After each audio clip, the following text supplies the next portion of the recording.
किसी फरीसी ने ईसा को अपने यहां भोजन करने का निमंत्रण दिया। वे उस फरीसी के घर आकर भोजन करने बैठे। नगर की एक पापिनी स्त्री को यह पता चला कि ईसा फरीसी के यहां भोजन कर रहे हैं। वो संगमरमर के पात्र में इत्र लेकर आई और रोती हुई ईसा के चरणों के पास खड़ी हो गई। उसके आंसू उनके चरण भिगोने लगे, इसलिए उसने उन्हें अपने केशों से पोंछ लिया और उनके चरणों को चूम-चूम कर उन पर इत्र लगाया। जिस फरीसी ने ईसा को निमंत्रण दिया था, उसने ये देखकर मन ही मन कहा, यदि ये आदमी नबी होता तो जरूर जान जाता कि जो स्त्री इसे छू रही है वो कौन और कैसी है। वो तो पापिनी है। इस पर ईसा ने उससे कहा, सिमोन, मुझे तुमसे कुछ कहना है। उसने उत्तर दिया, गुरुवर, कहिए। किसी महाजन के 2 कर्जदार थे।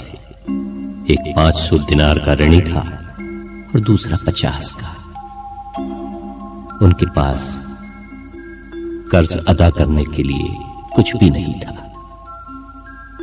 इसलिए महाजन ने दोनों को माफ कर दिया। उन दोनों में कौन उसे अधिक प्यार करेगा? सीमोन ने उत्तर दिया, मेरी समझ में तो वही जिसका अधिक ऋण माफ हुआ। ईसा ने उससे कहा, तुम्हारा निर्णय सही है। तब उन्होंने उस स्त्री की ओर मुड़कर सीमोन से कहा, इस स्त्री को देखते हो?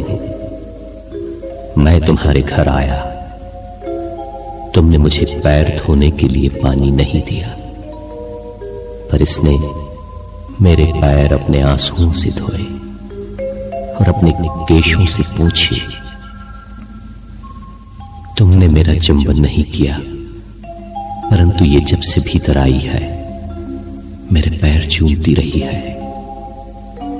तुमने मेरे सिर में तेल नहीं लगाया, पर इसने मेरे पैरों पर इत्र लगाया है।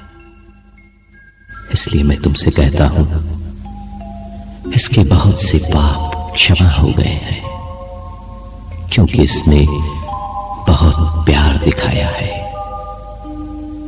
पर जिसे कम क्षमा किया गया वो कम प्यार दिखाता है।